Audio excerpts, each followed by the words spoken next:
Sa ikalawang araw ko sa mundong pantasya ng muling pagkabuhay ng espiritual na enerhiya. Hindi ako nagmadaling maghanap ng teknik, sumali sa sekta, o mangagaw ng mga pagkakataon. Sa halip, nagsabit ako ng isang karatula sa gilid ng daan na may pangalang Yan Tianju.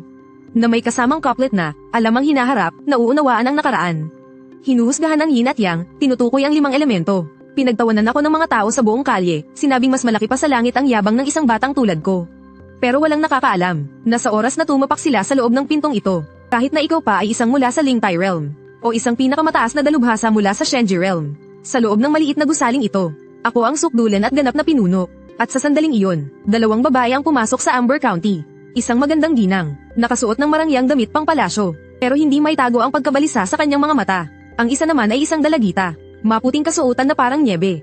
Taglay ang isang malakas na espiritual na aura. Guro, mahigit 10 araw na, ni anino ng Creation Green Lotus ay hindi pa natin nakikita. Si Grandmaster, napakunot ang noo sa pag-aalala ng dalagitang si Lin Qingming.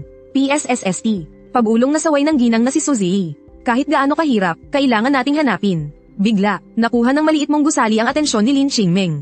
Yan Tianju, Yan Tianju. Tinitigin niya ang couplet, paulit-ulit na binibigkas ang mga salita. Sinulyapan ito ni Suzy. Halos matawa siya sa inis. Alam ang hinaharap, nauunawaan ang nakaraan. Sa isang maliit na lugar tulad ng Amber County, nandito pala ang pinakamayabang na tao. Ngunit sa sumunod na segundo, hindi na siya makatawa. Biglang lumakas ang aura sa katawan ni Lin Qingming. Sa pagtingin lang sa isang couplet, direkta siyang nagkaroon ng breakthrough. Menga, ikaw, nagkaroon ka ng biglaang kaliwanagan. Halos lumuwa na ang mga mata ni Suzy. Hindi ko rin alam, maging si Lin Qingming ay natulala. Habang pinapanood, bigla na lang, naka-breakthrough na siya sa Life Wheel Realm. Nagningning ang kanyang mga mata. Guro, paano kaya kung pumasok tayo para tingnan? Huwag sayangin ang oras. Hindi pa tapos magsalita si Suzy. Si Lin Qingming ay parang isang pasang mausisa. Mabilis na pumasok sa loob. Tamad kang nakahiga sa upuan. Ni hindi mo man lang itinaas ang iyong mga talukap. Itinuro ng bida ang tapor sa mesa. Binibining Su, binibining Lin, dumating na pala kayo. Uminom muna kayo ng mainit na tsaa. Nagpapamisteryo. Kasasabi pa lang nito ni Suzy. Agad siyang natauhan. Nanindig ang kanyang mga balahibo. Paano niya nalaman ang mga apelyido natin? Paano mo ako nakilala? Agad niyang ipinagsanggalang si Lin Qingming sa kanyang likuran. Naging mabagsik ang kanyang boses at ekspresyon. Ang kapangyarihan sa buo niyang katawan ay handa nang kumawala. Ito ang Yantian Residence. Sa wakas ay ibinaba mo ang libro. At tumayo, ang iyong mga mata ay malalim na parang isang lumang balon. Ang mga bagay na gusto kong malaman. Walang hindi ko nalalaman. Kasinungalingan. Siyempre hindi naniwala si Suzy. Ngunit sa sumunod na segundo, isang nakakatakot na kawalan ng pag-asa ang sumabog mula sa kaibuturan ng kanyang puso. Ang kanyang kapangyarihan ay parang mahigpit na sinasakal ng isang hindi nakikitang kamay. Kahit kay titing ay hindi niya magamit. Siya, isang titled venerable na nasa ika-6 na antas ng Lingtai. Agad naging isang ordinaryong tao na walang kalaban-laban. Sino ka ba talaga? Ang tanong na iyon ay may kasama ng panginginig at takot na hindi may tago. Ang taong ito, isa kaya siyang immortal na bumaba sa lupa. Umiti ka, sa paningin niya, ang ngiting iyon ay mas nakakatakot pa sa kailaliman. Huwag kang mag-alala, wala akong masamang intensyon sa inyo. Huminto ka sandali, at dahan-daang nagbitaw ng isang pasabog. Hindi ba't hinahanap ninyo ang Creation Green Lotus? Masasabi ko sa inyo kung nasaan ito. Boom! Natulala si Suzy. Wala siyang nabanggit ni isang salita, ngunit isang sabi lang ay nalaman na ng kausap ang tunay niyang pakay. Isang dalubhasa, isa talaga siyang pambihirang dalubhasa. Senior, alam niyo po ba talaga kung nasaan ang Creation Green Lotus? Agad nagbago ang tawag niya sa iyo. Humihingal siya, puno ng pag-asama ang kanyang mga mata. Lalong nagningning ang mga mata ni Lin Qingming. Puno ng paghanga ang kanyang mukha. Ang isda ay kumagit na sa pain. Napangiti ka sa isip mo, ngunit nanatiling kalmado ang iyong mukha. Walang libreng tanghalian sa mundo. Kung gusto niyong malaman ang impormasyon, depende yan sa inyong sinseridad. Hindi nagatubili si Suzy. Itinaob niya ang kanyang palad. Isang purple lightning divine blade ang lumitaw mula sa kawalan. Inialay ito gamit ang 2 kamay. Senior, isa itong pambihirang Dao armament. Pakitingnan po ninyo. Ting, ipinagpalit ang 30 heavenly secret points. Ang boses ng system ay umalingaw-ngaw sa iyong isipan. Gumastos ka na naman ng 20 puntos. Agad mong nalaman ang lahat ng impormasyon tungkol sa Creation Green Lotus. Pinaglaruan mo ang maliit na espada. Bahagya kang ngumuso. Ang Creation Green Lotus ay isang gamot para sa immortalidad. Ipagpapalit lang sa isang napakalakas na sandata. Kulang sa sinseridad kung gusto niyong ipagpalit. Namutla ang mukha ni Suzy. Nagtiimbagang siya. Agad niyang hinubad ang kanyang spatial ring. Binura ang spiritual consciousness imprint. At iniabot ito. Senior, ang pinakamahalagang bagay na mayroon ako ay ang espadang ito. Kung hindi ito sapat, iniaalay ko na rin po itong spatial ring.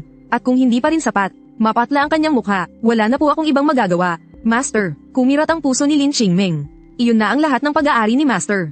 Basta mailigtas ko lang ang iyong Grandmaster. Kahit buhay ko pa ang kapalit ayos lang. Puno ng determinasyon ang mga mata ni Suzy. Casual mong kinuha ang spatial ring. Sabi ng system na dagdagan ka ng 20 puntos. Libreng kita kaya bakit hindi tatanggapin? Saka ka lang dahan-daang nagsalita. Ang bagay ay nasa 1,200 li sa timog silangan ng Amber County. Sa Dragon Burial Abyss. Pero, may isang 7th level spiritual platform Black Flood Dragon na nagbabantay dito. 7th level spiritual platform. Ang pag-asang kasisindi lang ni Suzy ay agad na binuhusan ng malamig na tubig. Ibinigay na niya sa iyo ang pinakamalakas niyang magic weapon. Ano pa ang ay panlalaban niya? May puting kaliskis sa tiyan ng halimaw na iyon. Iyon ang kahinaan niya. Dagdag mo pa. Agad na nagliwanag ang mga mata ni Suzy. Maraming salamat sa iyong gabay, Senior. Halos lumuhad na siya sa sobrang pasasalamat. Ang senior na ito ay tunay na isang mabuting tao. Dahil nakikita kong sincero ka, bibigyan kita ng isa pang libreng impormasyon. Ngumiti ka, si Li Wuju ng Lihenshan ay sumusunod sa iyo. Li Wuju, biglang naliit ang mga mata ni Suzy. Ang punong disipulo ng Lihenshan. Iyong kilalang kilala sa pagiging malupit. Sa sandaling ito, umabot sa sukdulan ng kanyang paggalang sa iyo. Mabuti na lang at pumasok siya sa Yantian residence na ito ngayon. Nga, dito ka lang. Hintayin mo akong bumalik. Agad na nagpa siya si Suzy. Alam niya na magiging pabigat lang kung isasama si Lin Qingming. Pagkatapos magsalita, yumukod siya sa iyo, at naging isang guhit ng liwanag. Diretsyong nagtungo sa timog silangan. Senior, ang master ko, puno ng pag-aalala ang mukha ni Lin Qingming. Walang mangyayaring masama, iwinagayway mo ang iyong kamay, at muling humiga sa Grandmaster Chair. Halika rito, masahihin mo ang balikat ko. Pagkalipas lang ng 2 insenso, nahanap na ni Suzy ang maliit na isla sa gitna ng malaking latian. Nasa harap na niya ang Creation Green Lotus. Isang itim na dragon ang umungol at lumabas, kasabay ng lakas ng kulog at kidlat. Walang ano-anong si Suzy ay buong bagsik na sumugod. Malinaw niyang naaalala ang bawat salitang sinabi mo. Gumawa siya ng isang peking atake. Agad na naglaho ang kanyang anyo. Sa sumunod na sandali, isang berdeng sinag ang buong tumpak na tumusok sa puting kaliskis sa tiyan ng Mojaw. Isang tama lang, bagsak ang kalaban. Tuwang-tuwa si Suzy. Akmang pipatasin na niya ang gintong lotes. Ha ha ha, Sister Su, salamat sa pagod mo ha. Isang malakas at mayabang na tawa ang umalingaw-ngaw. Si Li Wuju, ang lalaking nakaitim na roba, ay dumating na naglalakad sa alon. Hindi maitago ang kasamaan at kasakiman sa kanyang mga mata. Senior, tama nga ang hula ninyo. Nanlamig si Suzy, ngunit hindi siya nataranta. Senior, kumunat ang noo ni Li Wuju. May naramdaman siyang kakaiba. Sa normal na sitwasyon, sa oras na makita niya ako, dapat ay nanginginig na siya sa takot.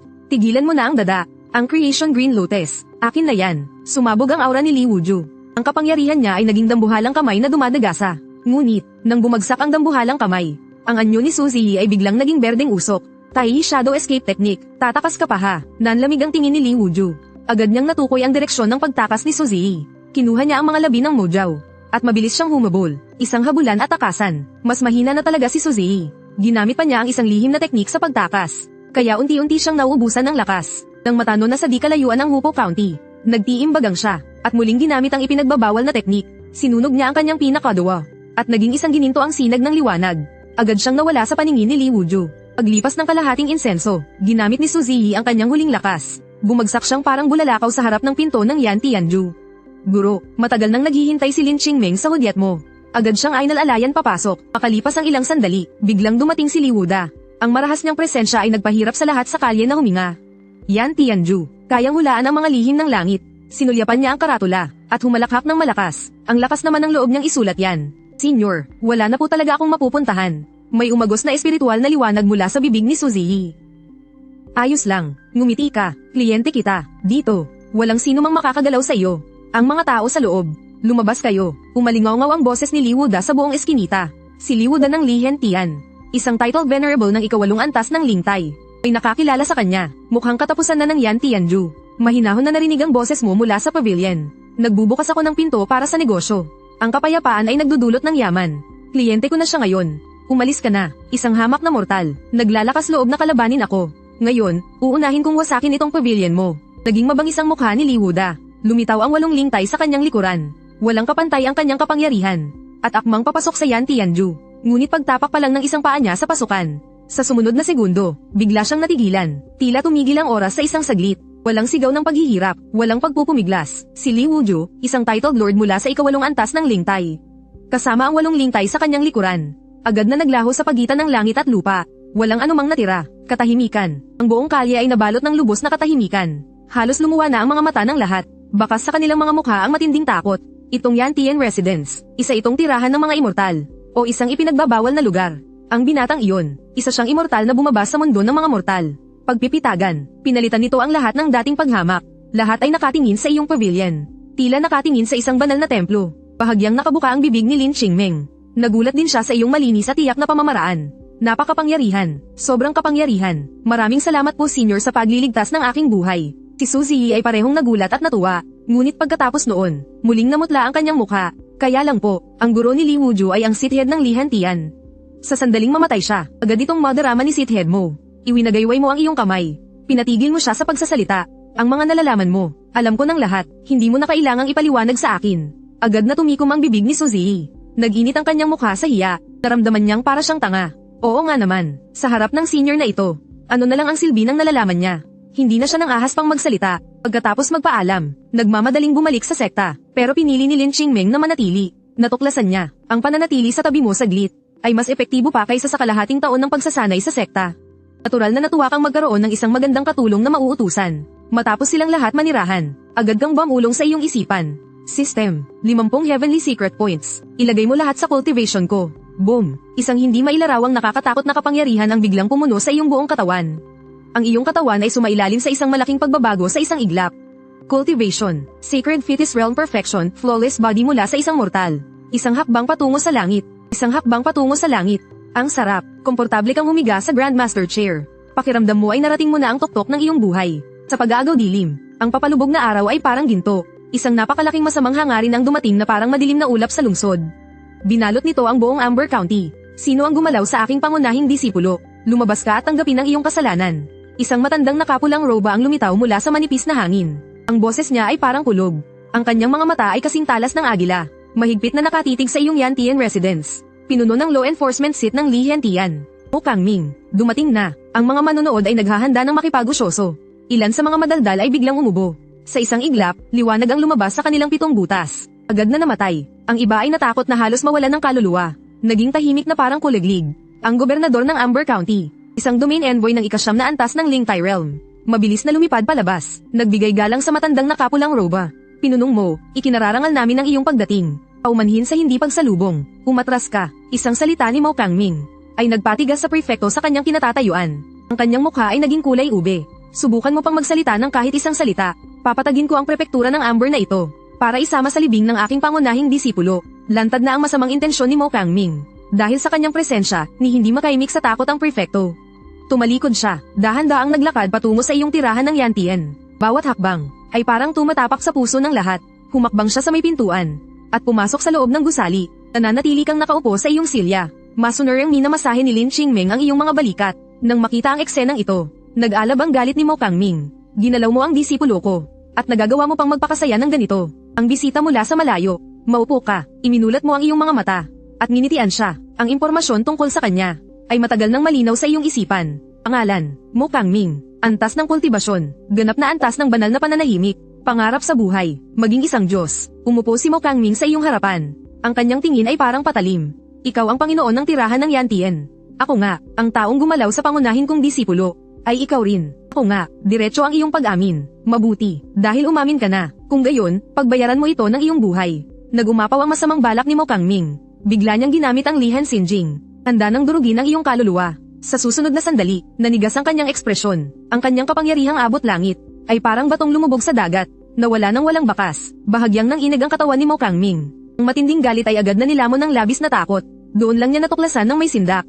Ang binatang nasa kanyang harapan ay hindi niya kayang unawain. Hindi ba taatake ka na? Umigop ka ng tsaa, at dahan-daang nagtanong. Tumulo ang malamig na pawis sa noo ni Mao Kangming. Doon lang niya natuklasan ng may sindak kung gaano kitakat na nilalang ang kanyang kinalaban. Pilit siyang ngumiti na mas masahol pa sa pag-iyak. Isang hindi pagkakaunawaan. Lahat ay hindi sinasadya. Ang walang kwenta kong disipulo ay nararapat lamang sa kanyang parusa. Siya ang nagkasala kay Senior. Habang nagsasalita, nanginginig niyang inilabas ang isang kalawangin na alabarda. Senior, ito po ay isang maliit na alaala mula sa inyong lingkod. Bilang paumanhin para sa aking disipulo. Napasigaw si Lin Qingming, isang demigod artifact. Lihim kang natuwa, maaaring ipagpalit sa 100 heavenly secret points. Sige, kalimutan na natin ang nangyaring ito. Kalmado mong sinabi, maraming salamat, Senior. Magpapalam na po ako, para bang nabunutan ng tinik si Mao Kangming. Tumalikod at akmang tatakas. Sandali, pinigilan mo siya. Nanigas ang katawan ni Mao Kangming. Lumingon siya na may mukhang mas masahol pa sa pag-iyak.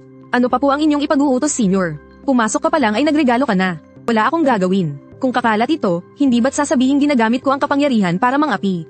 Halos mamatay sa takot si Mao Kangming. Naisip niya, hindi ba't ito na ang paggamit ng kapangyarihan para mangapi? Ngunit paano niya naman ito sasabihin? Kaya lumuhad na lamang siya sa sahig para humingi ng awa. Kung gayon ano po ang dapat kong gawin? Bamantong hininga ka, itinayo mo siya. Tila ba isa kang tunay na mabait na punong abala? Nanatili ka na sa rurok ng Divine Silence Realm. Sa loob na ng 120 taon, hindi ba? Boom! Tila tinamaan ng kidlat si Mo Kangming. Tiningnan kanya ng hindi makapaniwala. Kayo po, paano niyo po nalaman? Nakalimutan mo na ba kung nasaan ito?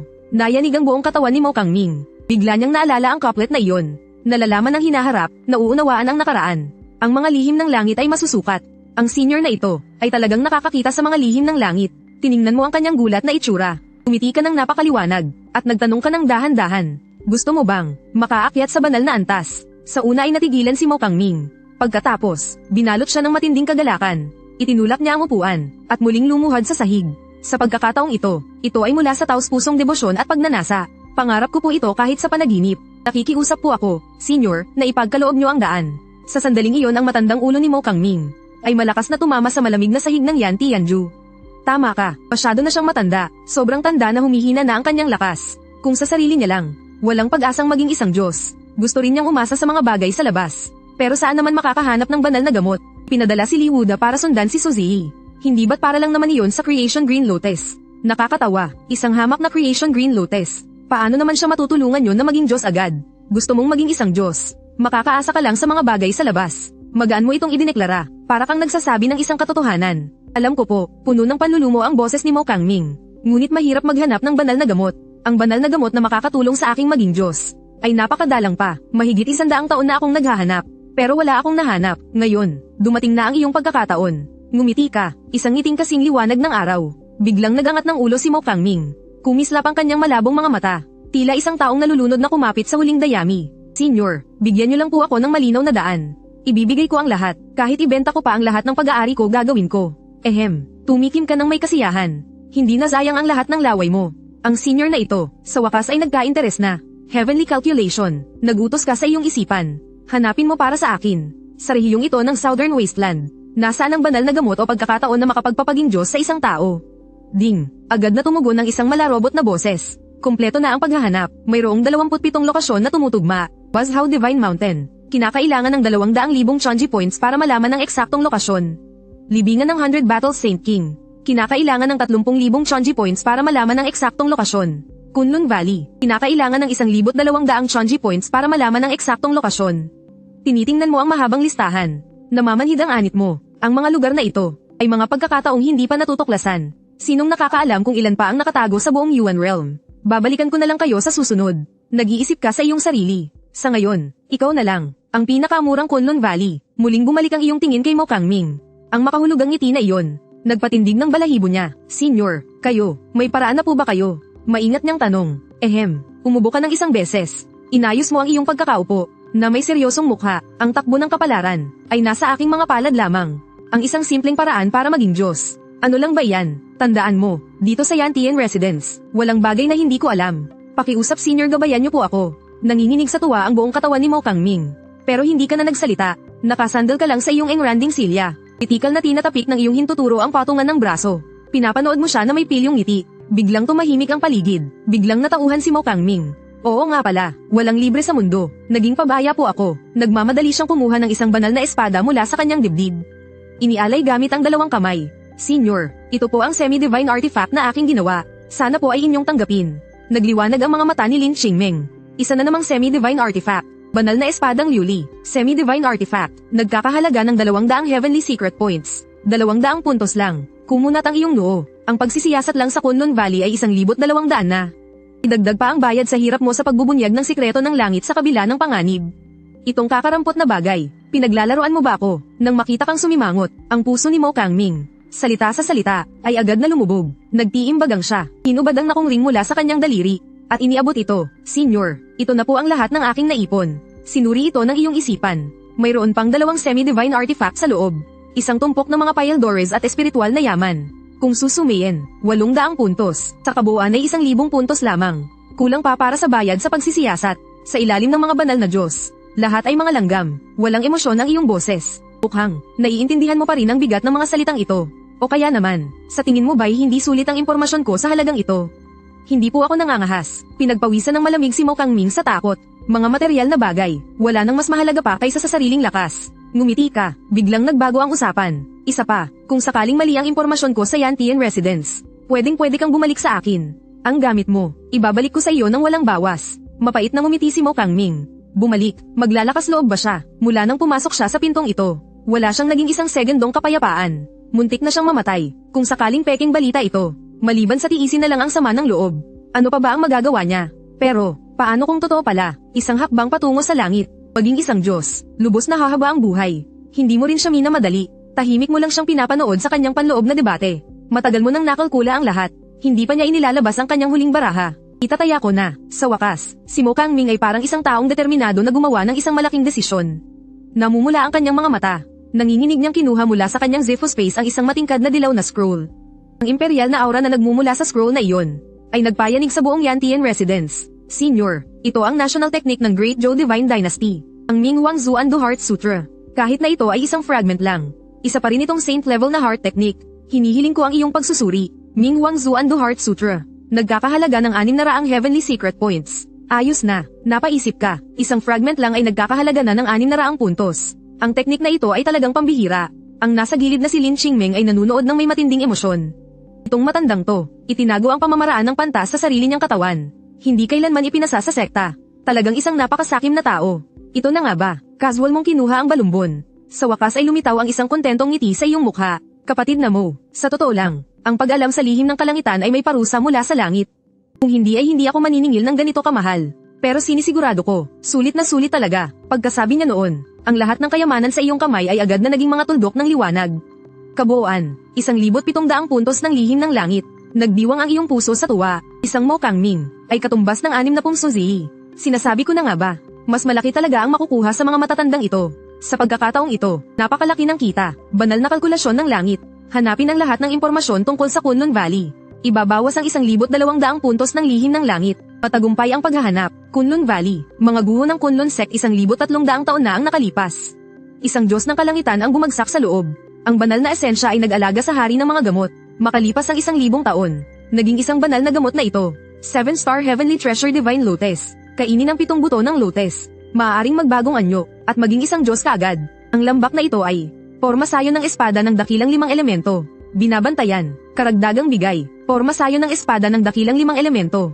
Isang kopya ng diagram ng porma sayon. Kapatid na Mo, nalaman ko na, nakatayo ka habang ang iyong mga kamay ay nasa likod. Inukit mo ang lahat ng impormasyon sa isang jade slip. Basta mo na lang itong inihagis sa kanya. Lahat ng gusto mong malaman ay nasa loob niyan. Umalis ka na agad. Nasa jade slip din ang paraan para sirain ang formation. May paraan din para sirain ang formation. Lubos na nagulat si Mo Kangming. Nanginginig ang kanyang mga kamay habang kinukuha ang jade slip. Siyempre, nakangiti mong sinabi, iyong Great 5 Element Sword Formation. Kung wala ang paraan na ibinigay ko sa iyo, hinding-hindi ka makakapasok dyan habang buhay ka. Sinabi kong tutulungan kita. Natural na kapag tumulong ako ay tinatapos ko. Para kay Mo Kangming isa itong napakahalagang kayamanan. Mahigpit na hinawakan ng jade slip. Ito ang pag-asa na katumbas ng lahat ng naipon niya sa buong buhay. Huwag ka nang magtagal. Iwinagayway mo ang iyong kamay. Kung mahuli ka, kung naroon pa ang pagkakataon. Hindi ko iyan masisiguro. Maraming salamat po, Senior. Halos maiyak sa pasasalamat si Mo Kangming. Walang tigil siyang yumukod. Pagkatapos ay mabilis siyang yumuko. Nagmamadaling umalis sa Yantian residence. Paglabas niya ng Yantian residence. Ang nakakatakot na presyon na halos hindi niya ikahinga ay biglang nawala. Wala na kay Mo Kangming ang mabagsik na aurang dala niya pagdating. Sa halip, lumingon siya sa direksyon ng Yantian residence. At magalang na yumuko, mapagkumbaba na parang isang junior. Ang tagpong ito ay talagang ikinagulat ng lahat sa paligid. Iyan ang head law enforcer mo ng Lihenshen. Natulala si Princess Amber. Hindi ba't naparito siya para ipaghiganti ang kanyang yumaong disipulo? Bakit parang bumibisita siya sa kanyang grandmaster? Walang sino man ang makasagot sa kanya. Huminga ng malalim si Mo Kangming. Hinigpitan ang hawak sa jade slip. Pakiramdam niya ay para siyang nanaginip. Tumingin siya sa direksyong timog silangan na itinuro ng jade slip. Hindi na siya nagatubili. Naging isang guhit ng liwanag. At sumibad palayo, pagkaraan ng mahabang panahon. Sakalang natauhan si Prinsesa Amber. Nakatitig siya ng mariin sa Yantian residence. Seryoso niyang sinabi, ang Yantian residence na ito ay tiyak na may malaking hiwaga. Kailan ito biglang lumitaw? Sagot sa prinsesa, hindi po alam ng inyong lingkod. Tila po ito lumitaw sa loob lang ng isang gabi. Sa loob ng isang gabi, nanlisik ang mga mata ni Prinsesa Amber. Kayang sutulan si Li Wuju. At paatrasin si Mo Kangming. Ang senior sa loob ay siguradong isang napakamakapangyarihang nilalang. Tara, maghanda ng mga mamahaling regalo. Pupuntahan natin ang senior para magbigay galang. Senior, ang paraan para maging isang Diyos. Ganon na lang kadali ninyong ibinigay sa kanya. Hindi maintindihan ni Lin Qingming. Ang mga bagay na ibinigay niya ay hindi sapat para ipagpalit sa pagkakataong maging isang Diyos. Tiningnan mo siya ng may babala at kalmadong sinabi, kung mayroon ka ring sapat na bagay, kaya rin kitang gawing isang santo agad-agad. Sa bagay, iyong Grandmaster, hindi ba't isa rin siyang demigod? Biglang may naisip si Lin Qingming. Agad niyang naintindihan. Maraming salamat sa inyong payo, Senior. Yumuko siya para magbigay galang. Ipapaalam ko na po agad ito sa aking Master at Grandmaster. Pakiusap sa kagalang-galang na matanda na agad na pumunta rito para magbigay galang sa Senior. Ang batang ito ay natututo. Napangiti ka ng may kasiyahan. Walang kahirap-hirap. Isa na namang malaking isda. Malapit nang lumangoy palapit ng kusa. Pinasok mo ang iyong isipan sa Tianyan Divine Calculation. Sinusuri ang iyong mga ari-arian. 1,700 puntos. Gumastos ng 1,200. May natitirang 500 puntos. Napakalaking halaga nito. Kailangan mo itong gamitin para mapataas ang iyong lakas. Tutal, ayaw mo namang magtago habang buhay dito sa Yantian Residence na parang palaka sa balon. Tianyan Divine Calculation. Hanapan mo ako ng cultivation technique na babagay sa akin. Ding, napili na ang pinakaangkop na technique para sa host. Wan Xing Fei Xianjing. Maging immortal. Nagkakahalaga ng 8 milyong heavenly secret points. Zhao Huazinjing. Immortal Emperor. Nagkakahalaga ng 100 milyong heavenly secret points. Habang tinitingnan ang napakaraming numero, nawalan ka ng pag-asa. Ang 500 puntos sa iyong kamay. Kahit kopiraso ay hindi mo kayang bilhin. Tianyan Divine Calculation. Pwede bang hulugan? Hindi. Pwede bang bilhin ng hiwa-hiwalay? Pwede. Mabuti naman. Nakahinga ka ng maluwag. Gamit ang 500 puntos. Mabibili ko ba ang Life Wheel Realm Mind Method ng Zhao Huazinjing? Pwede. Bilhin. Binabati kita host. Gumastos ng 400 heavenly secret points. Binili ang Life Wheel Realm Mind Method ng Zhao Huazinjing. May natira pa sa aking 100. Hindi mo alam kung matatawa ka o maiiyak. Pero, nang maisip ang mahabang listahan ng mga teknik, sumakit ang ulo mo. Ang Life Wheel Realm ay nangangailangan ng 400 puntos. Tapos ang kasunod na Dharma Body, Ling Tai, Heavenly God. Ilang kapwa Taoist kaya ang kailangan para makakuha ng puntos. Para makumpleto ito, mahaba-haba pa ang lalakbayin. Napabuntong hininga ka, Tianyan Shensuan. Ang natitirang 100 puntos. Ginamit lahat para palakasin ang sarili. Dagandong, sa sandaling matapos kang magsalita, isang hindi ka panipani walang malakas na spiritual energy. Tila pagbuhos ng kalawakan mula sa kalangitan. Mabilis na pumasok sa iyong katawan. Pusang gumana ang Creation Heart Sutra. Biglang ginamit ang lahat ng enerhiya sa iyong katawan. Naging isang dambuhalang agos, papunta sa tuktok ng iyong ulo. Patungo sa nakasaradong pinto ng Purple Mansion. Nagpakawala ng isang marahas na pagsugod. Kaboom! Sa madilim mong Sea of Consciousness, tila may isang sinag ng liwanag na palm unit. Pero, hindi pa sapat, Dagandong. Isa pang mas malakas na pagsugod. Pakiramdam mo ay sisubog na ang iyong ulo. Hindi mo na matandaan kung ilang beses na itong sumugod. Ang alam mo lang ay ayon sa Creation Heart Sutra. Kung mas matatag ang Purple Mansion, mas matibay ang pundasyon. Sa oras na mabuksan ito, walang katapusan ang mga benepisyo. Pagkalipas ng isang insenso, kasabay ng isang ugong sa iyong isip na parang lumilikha ng mundo. Ang Purple Mansion, nagbukas na. Ang malawak na Purple Chi ay pumasok na parang isang alon. Mabilis na paglawak. Sa huli, ang iyong Zifo ay umabot sa nakakagulat na 79 na li. Kasunod nito, ang lilang enerhiya ay lumipad sa kailaliman ng iyong dagat ng kamalayan. Pumulupot sa figura na 70% kamukha mo. Ang munting kaluluwa na nakaupo sa lotus position. Pumasok ang lilang enerhiya sa 7 siwang at daan-daang buto nito. Hinuhugasan ang bawat bakas ng dumi sa kaluluwa. Pagkaraan ng ilang sandali, nagmulat ng mata ang kaluluwa. Isang napakalalim na aura ang biglang nabuhay. Sa iyong mga mata, ang kaluluwang iyon ay minsay nagiging dragon. Minsay nagiging phoenix, minsay parang nagniningning na araw, minsay parang isang Diyos na emperador mula sa 9 na kalangitan. Nagbabago-bago, walang tiyak na anyo. Ito, ang tunay na kahulugan ng paglikha. Si Lin Qingming na nasa gilid, ay matagal nang hirap huminga dahil sa kapangyarihan ng emperador na nagmumula sa iyo. Ang pakiramdam na iyon, ay mas nakakatakot pa kaysa sa pagdating ng Heavenly daw. Kung alam lang niya na sa sandaling ito ay naglalagos ka lang sa True Spirit Realm. Malamang ay malalaglag ang kanyang panga sa gulat. Sa susunod na sandali, ang iyong kaluluwa ay bamuka ng bibig at humigop. Ang walang katapusang lilang enerhiya ay mabilis na sinisipsip.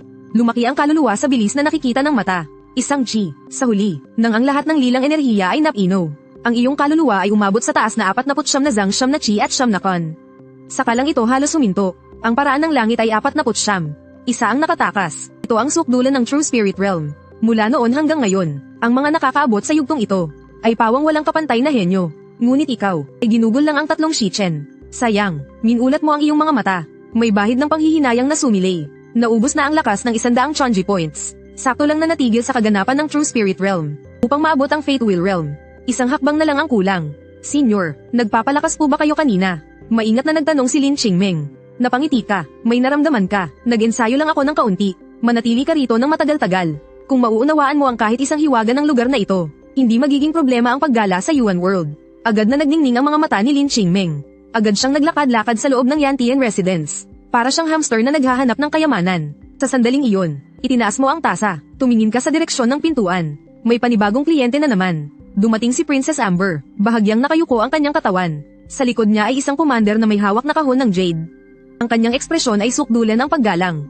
Ang inyong lingkod, si Princess Amber. Nagbibigay galang sa master ng Yantian Residence. Mula sa labas ng pinto, nagbigay-pugay siya ng halos 90 degree na pagyuko. Princess, hindi na kailangan ng formalidad. Pumasok ka, mahinahon mong sabi. Muling yumukod si Princess Amber. Pagkatapos ay kinakabahang tumayo sa gilid. Hindi alam kung saan ilalagay ang mga kamay. Palihim kang sinusuri, nang makita niya ang iyong itsura. Mas lalong nagulo ang kanyang kalooban. Napakabata, pero isa ring banal na nilalang na kayang patakasin sa takot kahit ang isang demigod. Menga, maghain ka ng tsaa, utos mo. Masunuring lumapit si Lin Qingming para magsalin ng tsaa. Nang makita ka ni Prinsesa Amber, nagulat na naman. Ang tunay na disipulo ng Li Hengchun ay nandito, parang isang alipin. Itong si Ginoo ay tunay na hindi maarok. Ang layunin ng prinsesa, alam ko na, humigop ka ng tsaa, diretsahan. Gusto mong protektahan ko ang Hupo County. Sa kasamaang palad, kailangan kitang biguin. Tunog ng pagbagsak, nanginginig ang kamay ng prinsesa ng Hupo. Natapon sa kamay niya ang tubig sa tasa. Hindi pa man siya nagsasalita. Paano mo nalaman? Nagmamadali niyang pinunasan ang kanyang kamay. At mapait na ngumiti, ako'y naging hanggal sa pag-asa. Ang isang tulad ninyo, Ginoo, ay natural lang na hindi magkakagusto sa maliit na lugar tulad ng Hupo County. Tinitingnan mo ang kanyang itsura na mas masawal pa sa pag-iyak. Medyo nakakatawa. Ang dahilan kung bakit ka tumanggi ay hindi dahil sa minamaliit mo ito, kundi dahil malinaw sa iyo. Nasa loob ng Yanshanju. Ang iyong salita ay batas. Walang kapantay sa mundo. Ngunit sa sandaling umalis ka sa lugar na ito, isa ka lang maliit na nilalang sa Genling Realm. Anong ipangsasanggalang mo sa isang buong county? Inakala ng prinsesa ng Hupo na nagalit ka. Namutla siya sa takot, at nagmamadaling sinabi, Ginoo, naghanda po ako ng isang magandang regalo.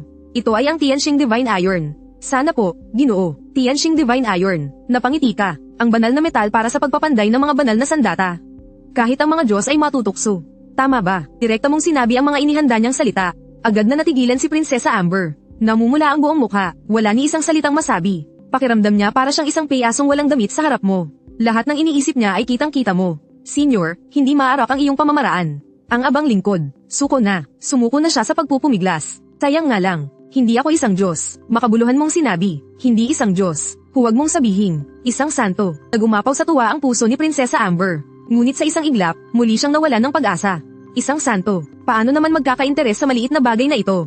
Umaasa lang pala ako sa wala. Napabuntong hininga siya, namatayan ng pag-asa. Tumalikod at naghandang umalis. Sandali, prinsesa, tinawag mo siya. Itong aking Yantian Residence ay isang lugar para sa negosyo. Nakangiti mong sinabi, ang protektahan ng Amber Prefecture. Hindi ko kaya, pero ang Divine Iron na hawak mo ay tamang-tama na may papalit sa isang bagay mula sa akin. Isang palitan. Biglang lumingon si Prinsesa Amber. Huling nag-alabang pag-asa sa kanyang mga mata. Pumapayag po ako. Maaari ko po bang itanong, Senior? Ano po iyon? Isang God level formation lang naman. Sa isang kumpas mo lang. Isang scroll ang lumapag sa iyong kamay. God level formation, lang naman. Nagkaharap si Princess Amber at ang kanyang commander. Pakiramdam ko ay nabaligtad ang pananaw ko sa mundo. Tingnan mo muna, sa isang pitik ng iyong daliri, lumipad ang scroll sa harap niya. Nanginginig na binuksan ito ni Princess Amber. Isang tingin pa lang, nahilo na siya agad. Ang makakapal na simbolo rito ay tila naglalaman ng kapangyarihang kayang wasakin ang mundo. Ito mismo ang dakilang protective formation ng Kunlun Valley. Ang Great Five Elements Sword Formation. Ito, napakahalaga nito. Kahit na nag-aalab ang mga mata ni Princess Amber, alam niyang mabuti, ang isang piraso ng Heavenly Star Divine Iron ay hindi man lang katumbas ng kahit kititing na halaga ng formation diagram na ito. Ayos lang, iwinagayway mo ang iyong kamay. Matagal akong mananatili sa Amber County. Kung hindi ka mapakali, kapag may pera ka na sa hinaharap, bumalik ka na lang para bayaran ang kulang. Ituring mo na lang, na may utang ka muna sa akin. Nanlaki ang mga mata ni Princess Amber. Hindi siya makapaniwala sa sarili niyang mga tenga. Maraming salamat po, Senior. Sa sobrang tuwa ay hindi na siya makapagsalita ng maayos. Gusto niyang gumawa agad ng kasulatan ng pagkakautang. Napangiti ka at umiling. Napakasinsirong tao. Matapos tanggapin ang kasulatan at ang Heavenly Star Divine Iron, pinaalis mo na sila. Matapos umalis ni na Princess Amber na labis ang pasasalamat sa Yantian Residence. Agad kang nagutos sa Tianyan Divine Calculation. Ipalit, ding, Heavenly Star Divine Iron, katumbas ng 300 Chonji points. Naipalit na, habang tinitingnan ng mga puntos na bumalik sa iyong account. Napangiti ka ng may kasiyahan. Sa kabilang banda, mabilis na lumipad palayo si Mo Kangming. Makalipas ang isang araw, sa wakas ay nakarating na sa bangin na ipinahiwatig sa Jade Sleep. Sa harapan niya, umaalon ang dagat ng mga ulap. Sa likuran niya, walang katapusang hanay ng mga bundok. Isang marilag at kamanghamanghang tanawin. Nasaan ang Kunlun Valley? Kahit anino ay wala. Kainis. Niloko ako. Ito ang unang pumasok sa isip ni Mo Kangming. Muntik na niyang mailabas ang kanyang primordial chi. Ang 1,000 taon ng pag-iipon ay nauwi lang sa wala. Puno ng galit ang kanyang puso. Gusto niyang hanapin ito para humingi ng paliwanag. Pero sa sumunod na segundo, pinilit niyang pakalmayan ang sarili. Hindi ako lolokohin ng senior. Mahigpit niyang hinawakan ang Jade Sleep. Ang isang nakakatakot na nilalang na kayang makita ang puso ng tao. Paanong mag-aaksaya ng panahon para gumawa ng panloloko para lang sa kakarampot kong ari-arian? Siguradong may mekanismo. Agad niyang ipinakalat ang kanyang divine sense. Para sakupin ang buong lugar. Agad, napansin niya ang isang bagay na kakaiba sa kalaliman ng dagat ng mga ulap. Ang konsentrasyon ng spiritual energy doon ay ibang-iba kumpara sa labas. Nahanap ko na. Keng, inilabas ni Mo Kangming ang kanyang flying sword. Isang espada na may lakas na 100 talampakan, parang isang banal na palakol na humahati sa kalangitan. Malakas na humiwa sa dagat ng mga ulap. Dumadagundong, nahati ng espada ang dagat ng mga ulap.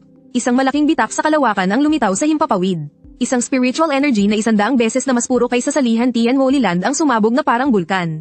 Sa likod ng bitak, mga banal na bundok at mga pavilion. Tila isang paraiso. Hindi nga ako niloko ng senior. Ha. Tuwang-tuwa si Mo Kangming. Pero hindi siya naglakas loob na pumasok kaagad. Sa halip ay muli niyang kinuha ang Jade Sleep. Maingat niyang inulit-ulit solo ang paraan na ibinigay mo para sirain ang harang. Matapos makumpirma na walang palya, saka siya sumuong sa bitak.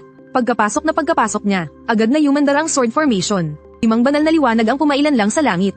Ang walang katapusang 5-element sword energy ay sinelyuhan ng buong kalupaan at kalangitan. Si Mo Kangming ay halos mamatay sa takot, ngunit gamit ang paraan na ibinigay mo. Lagi siyang nauuna ng isang hakbang. Nakatapak sa ligtas na pwesto. Maingat niyang iniiwasan ang bawat sword energy na kayang-kaya siyang talunin. Mapanganib man ngunit ligtas niyang nalagpasan ang killing formation. Magandang bagay, kapag naging Diyos na ang matandang ito. Tiyak na isasama ko ang formation na ito. Puno ng kasakiman ang kanyang mga mata. Sa wakas, nakita na ni Mo Kangming ang kabuuan ng Kunlun Valley. Ang dating Maringal na sekta, ngayon ay mga guho na lamang ang natitira. Sa ibabaw ng tahimik na mga guho, may nananatiling kapangyarihan na nagpatindig ng kanyang balahibo. Ang lakas ng isang santo. Hindi naglakas loob si Mo Kangming na lumapit. Agad na sinunod ang gabay ng Jade Sleep. Naglakad patungo sa hardin ng mga halamang gamot sa Timog Kanluran. Di nagtagal, nakita ni Mo Kangming ang isang hardin ng mga halamang gamot na mahigit 100 ektarya. Sa gitna ng hardin, nakatayo ang isang gintong kalansay. Ang banal na kapangyarihan nito'y naroon pa rin. Ngunit ang bakas ng mga batas ay nabura na. At sa harap ng kalansay, isang 9 na talampakang taas na gintong banal na lotes ang Maringal na namumukadkad. Sa ibabaw ng lotes platform, itong gintong buto ng lotes ang naglalabas ng napakalakas na banal na kapangyarihan. 7-star Heavenly Treasure Divine Lotus. Nanginginig sa tuwa ang buong katawan ni Mo Kangming. Kumukulo ang enerhiya sa kanyang buong katawan. Talagang napakagaling magplano ni Senior. At napakalawak ng kapangyarihan. Sa sandaling ito, tagos hanggang buto ang paggalang at takot ni Mo Kangming sa iyo. Naisip na niya ang bawat salita. Kapag naging Diyos na ako, kailangan kong kumapit sa kapangyarihan mo. Buong buhay na naghirap sa pagsasanay. Hindi matutumbasan ang oportunidad mula sa isang salita mo. Iwinaksi ni Mo Kangming ang mga gumugulong isipan. Napangisi siya sa isang kumpas ng manggas. Kinuha muna niya ang buto ng Diyos. Pagkatapos, ginamit niya ang kapangyarihang Lanyo Hand. At kinuha ang 7 buto ng lotes sa isang dakma. Hindi na makapaghintay si Mo Kangming at umupo ng nakadikwatro. Isinubo niya ang unang buto ng lotes. Dito mismo, sisikaping maging Diyos. Nakuha na ang 300 Chonji points. Nakasandal ka sa iyong trono. Parahang tinatapik ang iyong mga daliri sa patungan ng braso. Isa lang ang tanong sa isip mo. Paano ito gagastusin? Mga armas, mga kapangyarihan. Para sa iyo, hindi mo pa kailangan ng mga iyan sa ngayon. Agad kang nakapagdesisyon. Tiyan yan divine calculation. Gumastos ng 300 Chonji points. Para palakasin ang sarili. Sa sandaling ibinigay ang utos. Isang napakalakas na enerhiya ang biglang sumabog sa iyong katawan. Ang harang sa pagitan ng Genling Realm at Mingguan Realm ay parang isang manipis na papel na agad nasira. Ang iyong aura ay biglang lumakas ng husto. At sa mga mata ni Lin Qingming, ang tanawing ito ay isang himala. Sa sandaling lumakas ka, ang buong Yantian residence ay tila nabuhay. Ang mga ron ng dakilang daw ay parang mga nagbabagang kadena na nakatatak sa kawalan. Isang makapangyarihang tunog ng daw ang umalingaw-ngaw. Ang buong gusali ay nag-aalab. Napapalibutan ka ng lilang enerhiya. Para kang isang emperador o isang immortal na ipinatapon. Parang isang Diyos at parang isang Panginoon ng demonyo. Sa isang iglap, tila balibo-libong buhay ang lumipas. Tuluyang natulala si Lin Qingming. Napakahiwaga. Isang tingin pa lang niya. Ang buong diwa niya ay nalunod sa himig ng daw. Naglalarawan sa kanyang mga mata ang mga simbolo ng daw sa kalangitan. Ang kanyang teknik ay kusang gumana ng walang kontrol. Ang kanyang aura ay patuloy na tumataas. Aliwanagan, sa isang saglit ng pagkawala sa sarili. Ang antas ng cultivation ni Lin Qingming mula sa panimulang Life Wheel Realm ay umabot hanggang sa huling yugto ng Life Wheel Realm. Doon lamang ito halos huminto. Nang siya'y matauhan, nawala na ang lahat ng ilusyon. Tila ba isa itong panaginip, ngunit ang biglaang pagtaas ng lakas sa kanyang katawan ay malinaw na nagsasabi sa kanya. na totoo ang lahat ng ito. Senior, kayo po, isa po ba kayong dakilang emperador? Ang boses ni Lin Qingming ay may paggalang at panginginig. Sa kanyang pananaw, tanging ang mga maalamat na dakilang emperador lamang ang makakagawa ng ganito kadakilang pangyayari. Misteryoso kang umiti, mahinahon ang iyong tono. Ineng, maganda ang iyong pag-unawa, 2 beses nagkaroon ng kaliwanagan sa loob lang ng ilang araw. Bihira iyan mangyari, dahil sa iyong papuri, tila nahihilo si Lin Qingming. Namula ang kanyang mukha sa sobrang tuwa. Masyado po kayong mapagbigay sa papuri, senior. Ang mga natamo ko sa mga nakaraang araw ay higit pa sa ilang taon niyang pagsasanay.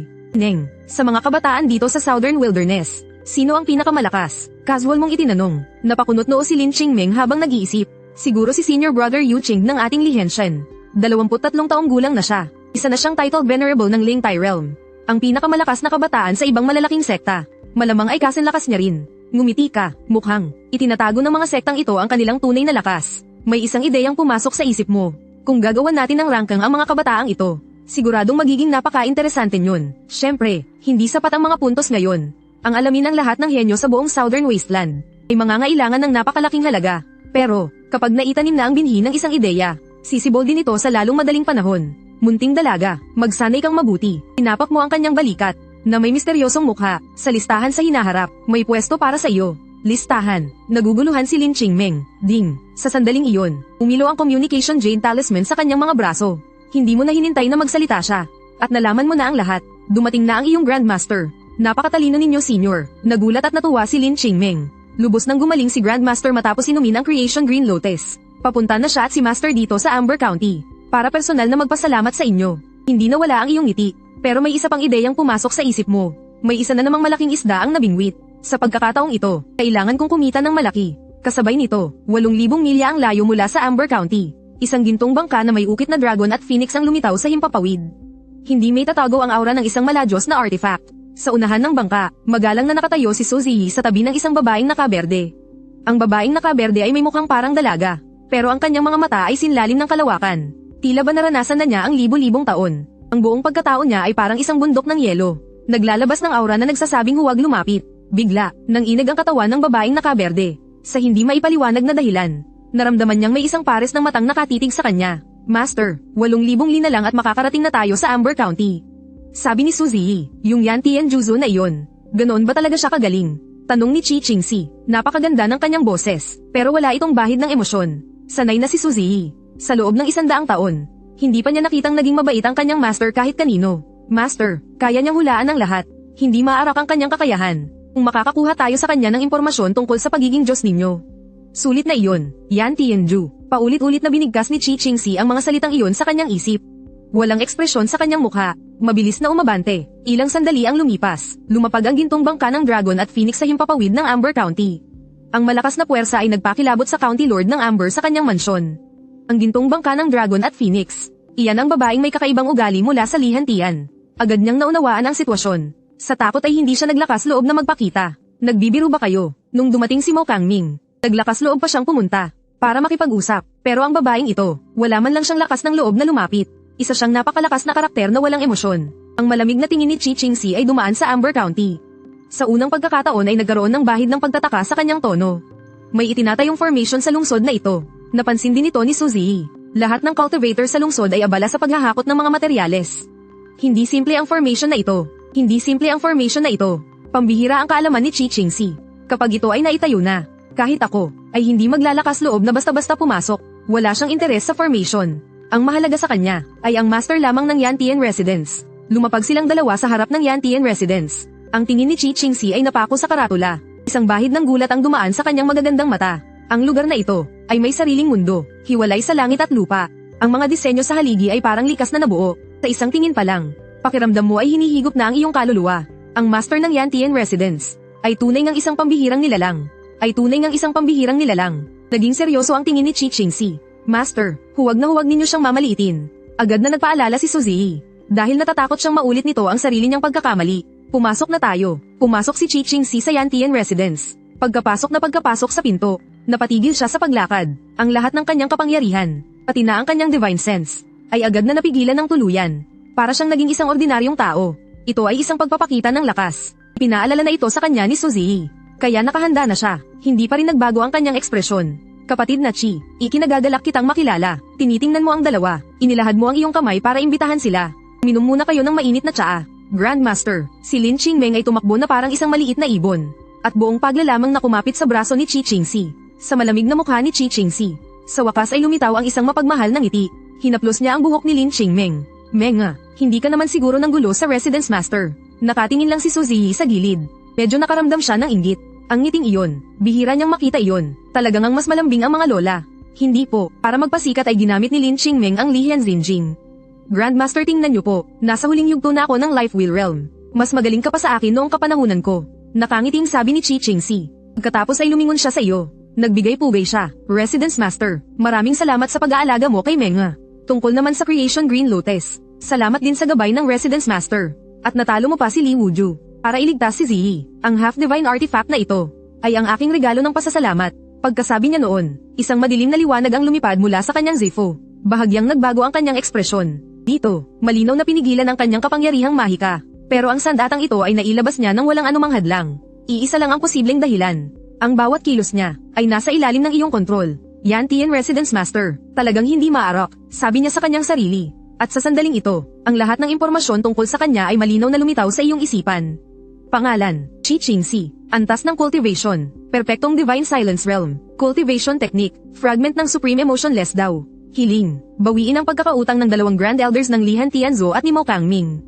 Tapusin ang alitan, sa loob lamang ng ilang sandali, nakita mo ang kanyang buhay, mula sa pagiging isang paborito ng langit hanggang sa pagkawasak ng kanyang pamilya. Pinagtaksilan, pinagplanuhan, isang buhay na sa huli naging walang puso at walang damdamin. Isang kahabag-habag na taong may matinding obsesyon. Napabuntong hininga ka sa iyong isipan. Bahagyang kumunat ang noo ni Qi Qingxi. Sa iyong harapan, naramdaman niyang lahat ng kanyang mga lihim ay nabunyag. Ang pakiramdam na ito, ay nagdulot sa kanya ng takot at pagkabalisa. Master, pakiusap, tanggapin ninyo ang aking pasasalamat. Pinaandar niya ang isang madilim na liwanag. At ipinadala ito sa iyong harapan. Iniunat mo ang iyong kamay at sinunggaban ito. Iyon ay isang demonyong espada. Ang talim nito ay puno ng mga nakapikit na mata ng demonyo. Ipagpalit sa Heavenly Secret Points. Hindi ka nagatubili. Direkta mo itong tinanggap ng may ngiti. Team, congratulations, host. Nakatanggap ng 380 Heavenly Secret Points. Masyado kang magalang, kaibigan. Natuwa ang iyong kalooban. Malaki ang naging ani ngayon. Si kaibigang Qi ay talagang may malalim na pundasyon. Nararapat lang. Walang emosyong sumagot si Qi Qingxi. Tumingon siya kina Su Ziyi at Lin Qingmeng at sinabi, tayo na, hindi ka man lang kumurap. Nabasa mo na siya. Nasa buto na ng babaeng to ang pagiging mayabang. Wala talaga siyang balak na humingi ng tulong sa'yo. Agad nagbago ang itsura ni Su Ziyi. Sayang lang ang pagpunta, kay hirap makita ang misteryosong may-ari ng lugar na ito. Hindi man lang nagtanong si Master, pero buo na ang desisyon ni Qi Qingxi. Grandmaster, nataranta na si Lin Qingmeng. Bigla niyang nasabi, malapit nang maging Diyos si Mo Kangming. Matuto, biglang lumingon si Qi Qingxi. Tinitigan niya ng masama si Lin Qingmeng. Isang nakamamatay na aura ang biglang lumabas. Mo Kangming, siya na may ganoong pangkaraniwang talento. Isang taong hirap makaunawa sa tunay na kahulugan. Paanong posible siyang maging Diyos? Oo, si Senior ang gumabay sa kanya. Nanginginig sa takot si Lin Qingmeng. Napakunot noon ng husto si Qi Qingxi. Pagkatapos, ipinaliwanag ni Lin Qingmeng ang buong pangyayari. Lalong kumunat ang noo ni Qi Qingxi. Ikaw, ang gumabay kay Mo Kangming para maging Diyos. Grandmaster, alam lahat ni Senior, basta't makapag-aalok ka ng bagay na ikasisiya niya. Maaari ka ring maging isang Diyos. Natatakot si Lin Qingmeng na palampasin niya ang napakagandang pagkakataong ito. Natukso si Qi Qingxi. Wala siyang kahit kititing na duda. Ang Yantian residence na ito ay puno ng hiwaga. Ilang araw lang nanatili si Lin Qingmeng at nakalagpas na siya sa isang malaking antas. Siguradong hindi ka isang ordinaryong tao. Yantian residence, nagbebenta ng kahit anong impormasyon. Sa wakas ay nagsalita ka na. May halong pang-aakit sa iyong boses. Basta't kaya mong bayaran ang presyo. Ang pagnanais na lumakas, ang apoy ng paghihiganti, agad na nagliyab, gaya ng inaasahan. Agad na napako sa iyo ang tingin ni Qi Qingxi. Kaya mo bang ibigay sa akin ang paraan para maging Diyos? Ang Taishan Wangqing Tian na iyong sinasanay, ay nagmula sa Xuando Wangqing Tianshu. Mahinahon kang nagsalita, bawat salita ay parang martel yung pumupukpok sa kanyang puso. Ang pamamaraang ito, sa lahat ng kalangitan at libu-libong kaharian, ay itinuturing na pinakamataas na antas. Tuturuan kita, syempre pwede, pero ang presyo, baka hindi mo kayang bayaran. Seryoso kang nagsasabi ng kalokohan. Agad na tumaas ang iyong dating. Biglang nanliit ang mga mata ni Qi Qingxi. Taishan Wangqing Tian, ay ang pinakatagong lihim ng Lihan Tian. Pero sa isang salita mo lang ay nabunyag mo na. Kahit siya mismo ay hindi alam kung saan talaga nagmula ang pamamaraang ito. Xuandu Wangqing Tianshu. Dahil lang dito, ang huling bakas ng pagdududa sa kanyang puso ay naglaho. Magtatanong lang po, Ginoo, paano ako magiging isang Diyos? Isinantabi niya ang kanyang pagmamataas. May bahid ng pagsusumamo sa kanyang tono. Iha, sabihin mo sa iyong Grandmaster. Ang mga patakaran ko rito. Sabi mo kay Lin Qingming. Agad na nagpaliwanag si Lin Qingming. Grandmaster, kailangang magbayad muna, bago makuha ang gamit. Walang problema, hindi nagatubili si Chi Qingxi. Sa isang isip lang, sunod-sunod na demigod artifact, sunod-sunod na bote ng elixir ang lumitaw mula sa wala. Agad na napuno ang kalahati ng kwarto. Sumulyap ka, eksaktong 18 demigod artifact, 16 na bote ng banal na elixir. Tian Yan Shensuan, kalkulahin kung ilang puntos. Nang salita, maaaring ipagpalit sa kabuang 8,000 destiny points. SSS, halos mabaliw ka na sa kitatawa sa isip mo. Napakalaki ng nakuha ngayon. Tunay ngang napakalalim ng pinagmula ni kasamang Daoist na si Chi. Tian Yan Shensuan, tingnan kung saang lugar siya matutulungang maging isang Diyos. Ding, lumabas na ang resulta. Natigilan ka, Kunlun Valley na naman. Pero, hindi tulad ni Mo Kangming na karaniwan lang ang talento. At nahihirapang unawain ang tunay na kahulugan. Ang pagkakataon ni Chi Qingxi ay ang banal na kapangyarihan ng santo sa Kunlun Sect Ruins. Ang kanyang daw ay may parehong pinagmulan sa banal na kapangyarihang iyon. Sa kanyang angking talento, basta't maunawaan niya ito, ang pagiging Diyos ay natural na lang na mangyayari. Nagdiwang ang puso mo sa tuwa, gumastos ng 1,200 puntos. Pero para kang nakahuli ng 2 ibon sa isang bato. Kumita ng 8,000, mualang galang na po master. Mayroon po bang pagkakataon na nababagay para sa akin? Tanong ni Chi Qingxi. Kalmado ang iyong itsura, at nagsalita ng walang bahid ng emosyon. Mayroon, at saka, nasa Kunlun Valley mismo, kumunat ang noo ni Chi Qingxi. Pero nagulat si Lin Qingming. Senior, hindi ba iyon ang lugar kung saan mo pinapunta si Mo Kangming? Nang masabi ito, agad na naging mapagbantay ang tingin ni Chi Qingxi. Napangiti ka, sinong nagsabi na iisa lang ang pagkakataong maging Diyos sa Kunlun Valley? Ang kailangan ni Mo Kangming ay ang banal na gamot, at ikaw naman, ang kailangan mo ay isang pagkakataon para sa kaliwanagan. Ang bagay na ibinigay sa kanya, kahit na ilagay pa sa harap mo, hindi mo rin magagamit, at ang pagkakataong ibinigay sa iyo, kahit na ilagay pa sa harap niya, hindi niya rin maiintindihan. Ang mga salitang ito, ang nagpawala sa huling bakas ng pag-iingat ni Chi Qingxi sa iyo. At napalitan ng paggalang, ang dating Kunlun Sect ay winasak at ginawang abo ng isang banal na kapangyarihan. Tunay na nakakalungkot, nakatayo kang magkalikod ang mga kamay. Malalim ang iyong tingin, pinili ko ang Kunlun Valley, para na rin sa kapakanan mo. Maghayganti para sa galit, maningil para sa hinanakit. Ano nga ba talaga ang pagkakataong iyon? Bumilis ang paghinga ni Chi Qingxi. Inutol ang iyong sinasabi, lubos na siyang naniwala. Alam mo ang matinding galit niya kay Mo Kangming. At marahil alam mo rin ang lahat ng kaiyahiyan niyang nakaraan. Kapag ang sikreto ng tadhana ay nabunyag, mawawala na ito ng saysay. Pinitik mo sa kanya ang isang jade slip. Matalino kang tao. Pagdating mo roon, kusa mo itong maiintindihan. Maraming salamat, Master. Kinuha ni Chi Qingxi ang jade slip. At sinabi sa 2 babae, manatili kayo rito at hintayin ako. Hindi pa man natatapos magsalita, naging isa siyang sinag ng liwanag ng espada. Nagmamadaling umalis sa Yantian residence. Tinitingnan mo ang direksyon kung saan siya umalis. Napangiti ka. Ngayon, nagsisimula ka ng mag-alala para kay Mo Kangming. Kapag nagtagpo ang dalawang ito sa Kunlun Valley, at pareho pang naging Diyos, baka maglaban sila hanggang sa maguno ang mundo. Kahit sino pa sa kanila ang mamatay. Para sa iyo, ay pagkawala ng isang tapat na customer. Kunlun Valley, si Chi Qingxi ay nakarating sa bangin sa loob lang ng isang araw. Gamit ang lihim na pamamaraan na ibinigay mo, madali niyang nalagpasan ang Great 5 Elements Sword Formation, at pumasok sa paraisong iyon. Hindi ako niloko ng master ng Yantian residence. Nang makarating siya sa harap ng mga guho ng Kunlun Sect, agad siyang nakaramdam ng aura ng nakamamatay na katahimikan. Halos kapareho ng kanyang Supreme Emotionless Seal. Bigla, isang malakas na aura ang nanggaling sa likod ng bundok. Isang banal na liwanag ang pumailan lang sa langit.